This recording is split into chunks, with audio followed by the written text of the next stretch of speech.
Diario. Yo soy Vanessa Almenara, los voy a acompañar el día de hoy, pero antes vamos a revisar nuestros titulares.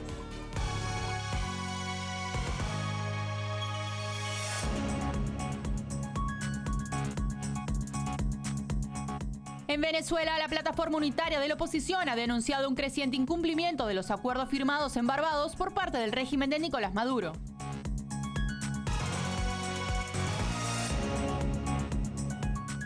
El secretario de Estado de Estados Unidos, Antony Blinken, inició este martes su gira por Sudamérica, reuniéndose con el presidente izquierdista de Brasil, Luis Ignacio Lula da Silva, mientras que el 22 de febrero sostendrá un encuentro con el mandatario argentino Javier Milei.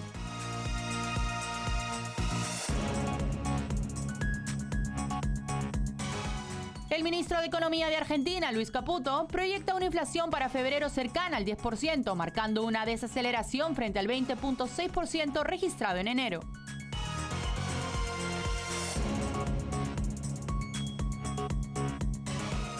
Estados Unidos y Filipinas llevaron a cabo patrullajes aéreos conjuntos sobre el disputado Mar de China Meridional.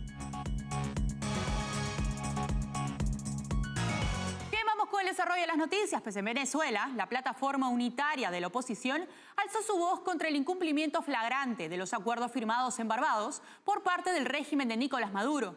La delegación opositora presentó pruebas contundentes, una campaña de obstrucción a las elecciones primarias y de persecución política. En Venezuela, la plataforma unitaria de la oposición denunció el incumplimiento de los acuerdos firmados en Barbados por parte del régimen de Nicolás Maduro. La delegación opositora presentó documentos detallando diversas violaciones, incluyendo una campaña contra las elecciones primarias, persecución política y la reciente suspensión de actividades de la Oficina del Alto Comisionado para los Derechos Humanos de la ONU. Las denuncias de detenciones arbitrarias y desapariciones forzadas, como la de la abogada Rocío San Miguel y 5 familiares, acusados de una supuesta conspiración contra el régimen, son alarmantes. El coordinador de la delegación opositora destacó la necesidad de certezas para los venezolanos, como una fecha clara para las elecciones presidenciales.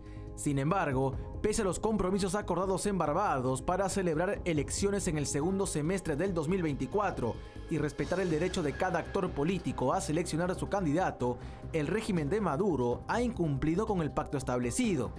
Estados Unidos ha reaccionado reimpulsando sanciones ante esas acciones, como la ratificación de la inhabilitación de la candidata opositora María Corina Machado y la falta de avance en garantías electorales. Este martes, 13 integrantes de la Oficina de Derechos Humanos de la ONU en Venezuela abandonaron el país. Así lo confirmó Marta Hurtado, portavoz del organismo. La expulsión de los funcionarios es un claro intento de obstruir la rendición de cuentas y la vigilancia internacional de las violaciones de derechos humanos en el país sudamericano. El dictador venezolano, Nicolás Maduro, acusó a la oficina de transformarse en un instrumento de espionaje interno y conspiración. Sin embargo, estas acusaciones carecen de fundamentos sólidos y están destinadas a justificar una medida represiva contra el escrutinio internacional. La represión de los derechos humanos en Venezuela ha alcanzado niveles alarmantes bajo el mandato del dictador Nicolás Maduro. Se han documentado numerosos casos de detenciones arbitrarias, tortura, ejecuciones extrajudiciales y violencia generalizada contra manifestantes y disidentes políticos. Un ejemplo de estas acciones por parte del régimen son la detención ilegal de la experta en temas militares Rocío San Miguel, quien lleva más de 10 días encarcelada, y los jefes de campaña de la candidata opositora, María Corina Machado, Juan Freites, Luis Camacaro y Guillermo López, quienes suman más de 25 días de desaparición forzada. El secretario de Estado de Estados Unidos, Antony Blinken, ha emprendido una trascendental gira por Sudamérica, comenzando con una reunión con el presidente izquierdista de Brasil, Luis Ignacio Lula da Silva. Esta visita se da en un momento crítico, con el mundo atento a las secuelas del reciente ataque perpetrado por el grupo terrorista Hamas en Israel y las tensiones en Venezuela tras el fracaso del acuerdo de Barbados entre la administración Biden y el régimen de Nicolás Maduro.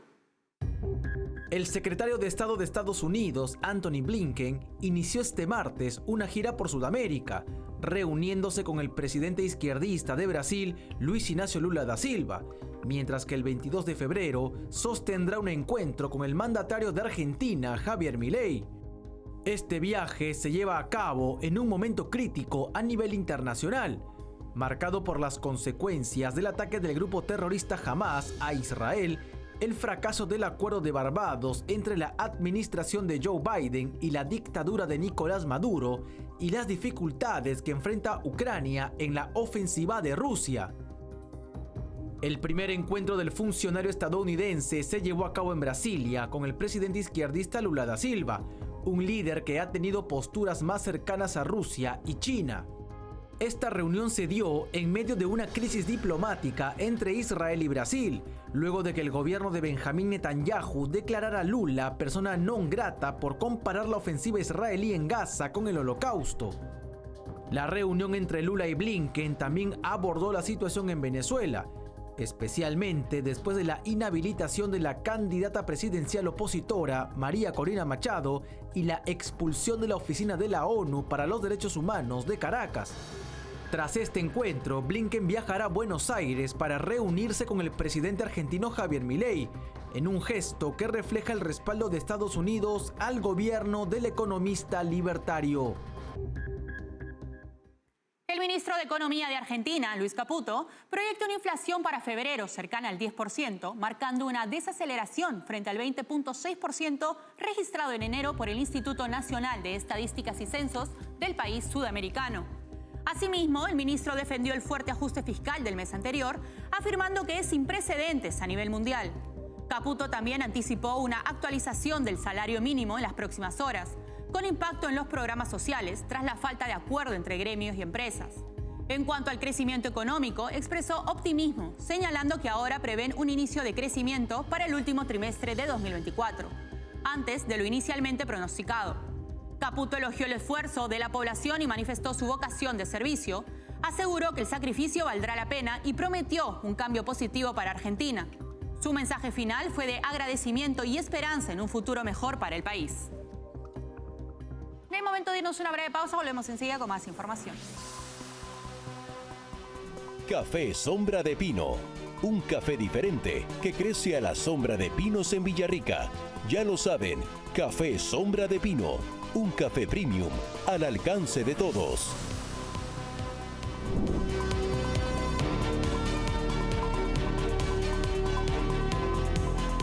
Bien, estamos de vuelta para contarles que en un gesto de colaboración estratégica, aviones de las Fuerzas Aéreas de Filipinas y Estados Unidos llevaron a cabo patrullajes conjuntos sobre el disputado Mar de China Meridional.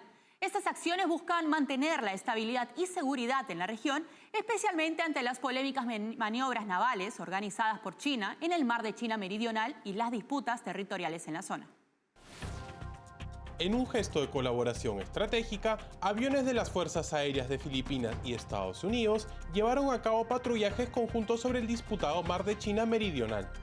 Este operativo destaca la alianza de defensa entre ambas naciones en medio de las crecientes tensiones con el régimen de Xi Jinping. 3 aviones filipinos de combate, acompañados por un bombardero estadounidense, sobrevolaron la región occidental del archipiélago asiático, como parte de un esfuerzo por fortalecer la cooperación militar entre los dos países. Este movimiento surge tras las polémicas maniobras navales organizadas por el gobierno de Beijing en el Mar de China Meridional, las cuales fueron criticadas por Filipinas. La llegada a la presidencia de Ferdinand Marcos Jr. ha marcado un cambio de rumbo en la política exterior filipina, buscando reforzar su alianza de seguridad con Estados Unidos ante el incremento del acoso por parte de buques chinos. En 2023, Manila y Washington acordaron el acceso de tropas estadounidenses a 4 bases en Filipinas, como parte de los esfuerzos por fortalecer la seguridad regional. Este movimiento cobra relevancia en el contexto del conflicto por la soberanía de varias islas y atolones en el Mar de China Meridional, donde China reclama casi la totalidad del territorio por supuestas razones históricas, enfrentándose a disputas territoriales con Malasia, Vietnam, Taiwán y Brunei. El Mar de China Meridional es una zona estratégica crucial por la que circula una gran parte del comercio mundial y que alberga recursos pesqueros y energéticos de importancia. Estas acciones conjuntas entre Filipinas y Estados Unidos buscan mantener la estabilidad y seguridad en la región. Los terroristas hutíes han perpetrado 3 ataques contra un buque del Reino Unido y 2 barcos estadounidenses en el Golfo de Adén, frente a las costas de Yemen. Estas agresiones ponen en riesgo la seguridad de las rutas marítimas internacionales, por donde pasa una parte significativa del comercio mundial. Los terroristas hutíes han realizado 3 ataques contra un buque en el Reino Unido y 2 barcos estadounidenses en el Golfo de Adén, frente a las costas de Yemen. Estas agresiones ponen en riesgo la seguridad de las rutas marítimas internacionales, especialmente en el estratégico estrecho de Bab el-Mandeb, por donde pasa una parte significativa del comercio mundial de cereales, petróleo y gas natural licuado. La Marina británica confirmó que el Ruby Mar fue atacado al sur de Mocha, en Yemen, y que toda la tripulación ha sido rescatada y está a salvo.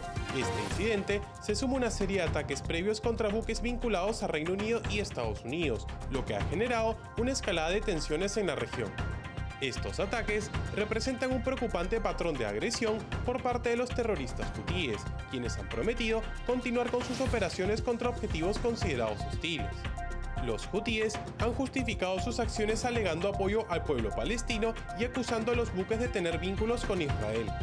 Ante los recurrentes ataques por parte de los hutíes, las navieras vienen ajustando sus rutas para evitar el riesgo de nuevas agresiones. La amenaza constante de los hutíes en esta vital ruta marítima representa una amenaza para la estabilidad y la seguridad en la región. Suecia ha anunciado una nueva ayuda militar a Ucrania por un valor de $682 millones, marcando el 15º paquete acordado desde el inicio de la invasión de Rusia. El ministro de Defensa sueco, Pål Jonson, declaró que la razón detrás de este apoyo continuo es una cuestión de humanidad y decencia, ya que el régimen de Vladimir Putin desató una guerra ilegal e indefendible. El paquete de ayuda incluye municiones de artillería, buques de guerra, armas submarinas como minas y torpedos, misiles antitanque, granadas y sistemas de defensa antiaérea. Suecia también planea donar más munición de artillería, sistemas de defensa aérea, misiles anticarro, granadas de mano y lanzagranadas. Además, se proporcionarán suministros médicos y ayuda económica para la compra de más armas por parte de Ucrania. También se donarán 10 embarcaciones de combate, 20 embarcaciones y armas submarinas. El ministro también destacó que Suecia y Dinamarca invertirán conjuntamente 356 millones de euros para la entrega de vehículos blindados ligeros CB-90. También subrayó que en la guerra con Rusia, Ucrania no está luchando solo por defender su libertad, sino que también está defendiendo la de toda Europa. En Hungría, el partido político Fidesz ha presentado una solicitud para incluir en la agenda del próximo lunes la ratificación de la adhesión de Suecia a la OTAN, señalando un posible cambio en su postura. Con 2/3 de los escaños parlamentarios, el Fidesz, liderado por el primer ministro húngaro Viktor Orbán, podría dar luz verde a la entrada de Suecia en la Alianza Atlántica. Este movimiento supone un giro en una institución que ha experimentado reiterados retrasos por parte de Hungría, que había condicionado el ingreso de Suecia a la OTAN por supuestas críticas sobre la democracia en el país. La votación en el Parlamento húngaro, programada para el 26 de febrero, podría poner fin a meses de espera para Suecia, que ha enfrentado bloqueos tanto de Hungría como de Turquía, que ya aprobó su ingreso el pasado 23 de enero. La ratificación de Hungría se considera un paso significativo hacia la integración plena de Suecia en la OTAN, consolidando la posición del país nórdico en la alianza militar. Este cambio de posición de Hungría contribuirá a fortalecer la defensa de la OTAN en medio de las constantes tensiones con Rusia luego de su invasión a Ucrania. Nos vamos a una breve pausa, volvemos enseguida. Café Sombra de Pino, un café diferente que crece a la sombra de pinos en Villarrica. Ya lo saben, Café Sombra de Pino, un café premium al alcance de todos.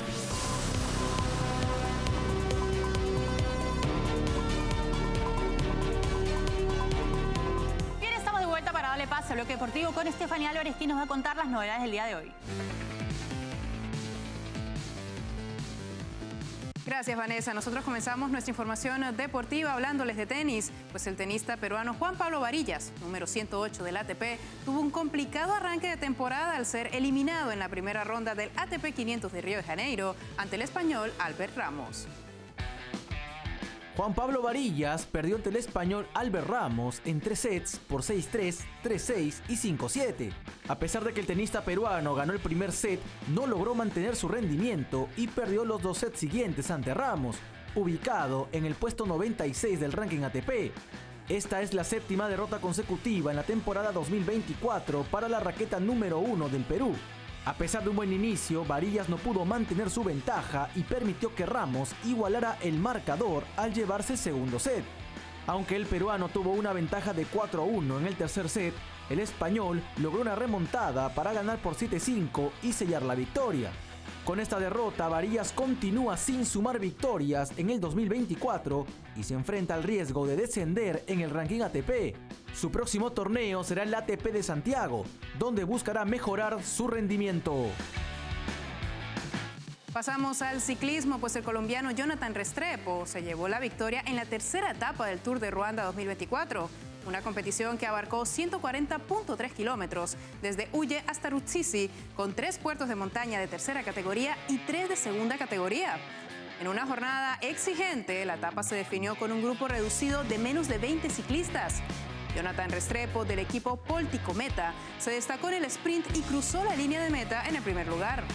Esta victoria marca para Restrepo, de 29 años, su segundo triunfo en la temporada, después de ganar la sexta etapa del Tour Colombia 2024 entre Sopó y Bogotá.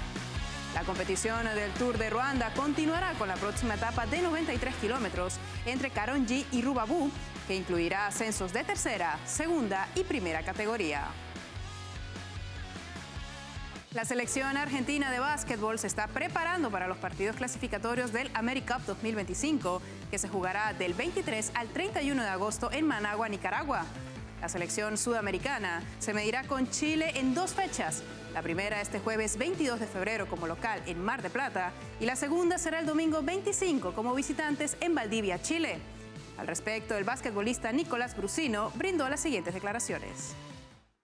Hay un mix de jugadores con experiencia, con juventud, así que empieza todo de nuevo con la ilusión. Pero bueno, sabemos que esto lleva un tiempo, mucho trabajo, mucho sacrificio y esperemos que este proceso dé cosas buenas. Me siento bien, me siento cómodo, siento que tengo confianza de mis compañeros, del entrenador y trato siempre de dar lo mejor de mí. Siempre puedo hacer las cosas bien, mal, pero siempre intentándolo para que el equipo funcione. Y cerramos con una lamentable noticia, pues el exfutbolista alemán Andreas Brehme falleció inesperadamente a los 63 años. El defensa es recordado por ser el autor del gol que le dio la victoria a Alemania en la final de la Copa del Mundo de Italia 1990. El futbolista alemán Andreas Brehme falleció tras sufrir un infarto a los 63 años de edad.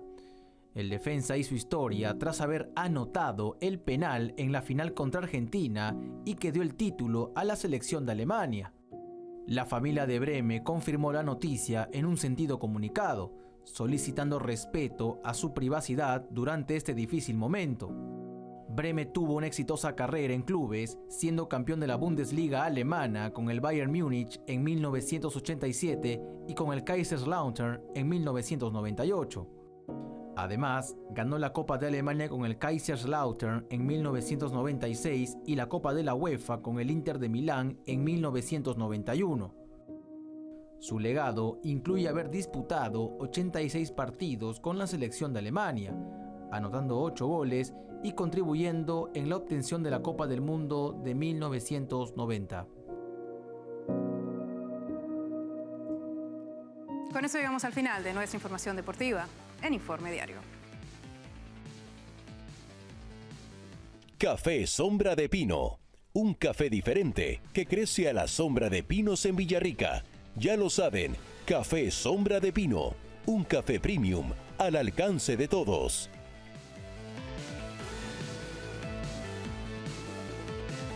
Gracias, Stephanie, por la información. Nosotros hemos llegado a la parte final, nos despedimos por hoy. Pero antes debo recordarles que no se olviden que estamos en www.grupotvl.com. Síguenos también en Twitch como TV Libertad, escúchanos a través de Spotify como TVL en español y suscríbete a nuestro canal de YouTube @TV Libertad Oficial. Y también entérate más escaneando el código QR que está en sus pantallas. Gracias por acompañarnos.